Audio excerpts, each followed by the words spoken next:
दोस्तों आज की कहानी है हमारी बहू तो बहुत ही स्मार्ट है। दोस्तों कहानी शुरू करने से पहले अगर हमारे चैनल को सब्सक्राइब नहीं किया हो तो कर लीजिए ताकि आपके पास पहुंचे हर रोज नया वीडियो। हमारी बहू तो बहुत ही स्मार्ट है, घर और बात दोनों अच्छे से संभालती है। मेरी तो अब कुछ भी जिम्मेदारी नहीं। बड़ी शान से मीनाक्षी जी अपनी सहेलियों से अपनी बहू नमिता के बारे में बता रही थी। ये सुन सहेलियों बोली, बड़ी किस्मत वाली हो मीनाक्षी, इतनी अच्छी बहू जो मिली है, वरना आज के समय में तो लड़कियां अपने काम कर रही तो बहुत है, परिवार तो दूर की बात है। आजकल तो बच्चे सोकर ही ऑफिस के हिसाब से उड़ते उल्टे सास को ही सेवा करनी पड़ती है। बहू की मीनाक्षी जी ये सब सुन अपनी किस्मत पर इतलाती थी। उनका बेटा अमित और बहू नमिता दोनों एक ही मल्टीनेशनल कंपनी में काम करते थे। दोनों सुबह 9:30 बजे ऑफिस के लिए निकलते थे। ऑफिस जाने से पहले नमिता सुबह जल्दी उठ नहा धोकर पूजा पाठ कर सबके लिए नाश्ता और दोपहर के लिए सब्जी बना देती थी। उसकी नन्नत सीमा भी एक कॉलेज में पढ़ाती थी। वह भी सुबह तैयार होकर कॉलेज चली जाती और शाम को 4 बजे तक घर आ जाती थी, जबकि अमित और नमिता को आते जाते 7 बज जाती थी। ऑफिस से आती एक कप चाय पी नमिता रात के खाने की तैयारी में जुट जाती। सब्जी उसके सासू माँ काट कर रखती थी, लेकिन फिर भी ना जाने छोटे बड़े कितने काम होते थे जिन्हें करते करते मुश्किल से निपटा वह लगभग 11 बजे बिस्तर पर पहुंचती थी। तब तक उसका शरीर बुरी तरह से थक चुका था। सुबह फिर वही रूटीन। शनिवार और रविवार की छुट्टी में घर और बाहर के बहुत काम हो जाते थे जिन्हें वह पूरे हफ्ते नहीं कर पाती थी। इसी तरह नमिता की दिनचर्या चल रही थी। वह इन्हीं कारणों से मायके भी 1 या 2 दिन के लिए जा पाती थी।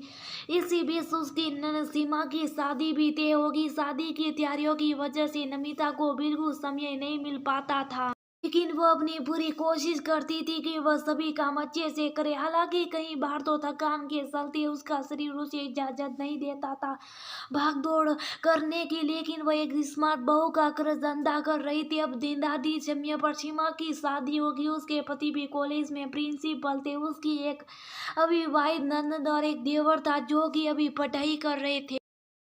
सासू माँ को घुटनों में दर्द की समस्या थी। शादी के बाद सीमा की जिम्मेदारियां बढ़ गई थी। मायके में तो माँ और भाभी के कारण उसकी कोई जिम्मेदारी नहीं थी। अब उसे ससुराल में जिम्मेदारियां निभाना बहुत मुश्किल लग रहा था, लेकिन ये संस्कारी लड़की होने के नाते उसने काफी कोशिश की अपने को जिम्मेदार बनाने की। उसकी सासू माँ ने स्थिति को समझते हुए पूरे दिन के लिए काम वाली बाई का इंतजाम कर दिया ताकि बच्चों को परेशानी ना हो। आज सीमा को अपनी भाभी की बहुत याद आ रही थी जो 10 घंटे की नौकरी के साथ भी घर की जिम्मेदारियां बहुत अच्छे से निभा रही थी। वह समझ गई थी घर और बाहर दोनों को देखना आसान नहीं होता। उसके मन में भाभी के प्रति इज्जत और प्यार और भी बढ़ गया। तब वह जब मायके आई तो उसने माँ से बोला, माँ आप जब देखो कहती रहती हो कि मेरी बहू बहुत ही स्मार्ट है, लेकिन कभी अपने जानने की कोशिश की कि उनकी इस स्मार्टनेस के पीछे कितनी मेहनत छिपी है, उनकी कितनी थकान होती होगी उन्हें। लेकिन वह एक आदर्श बहू बनने के चक्कर में अपने शरीर को खिलवाड़ करती हैं।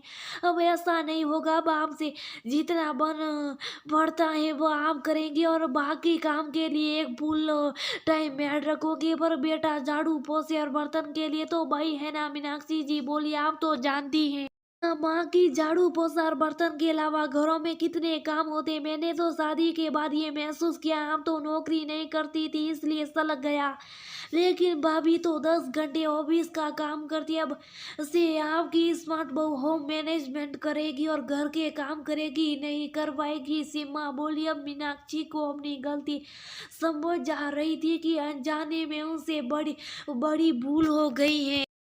मेरी स्मार्ट बहू अभी स्मार्टनेस दिखाकर सब कुछ मैंने करवाएगी। हंसते हुए मीनाक्षी जी बोली, दोस्तों अक्सर ऐसा ही होता है कि हम दूसरे की मनोदशा तब तक नहीं समझते जब तक हम उन्हीं परिस्थितियों का सामना सभ्य नहीं करते। जैसा कि सीमा के साथ हुआ, शादी के बाद ही उसे एहसास हुआ कि उसकी भाभी को कितनी मुश्किल होती होगी सब कुछ मैनेज करने में। अगर पति पत्नी दोनों कमाते तो घर में, अगर माँ बाप मदद करने करने में सक्षम नहीं है तो काम करवाया भी जा सकता है। जरूरी नहीं कि बहू घर और ऑफिस की दोहरी जिम्मेदारियों के चलते अपने शरीर से खिलवाड़ करे।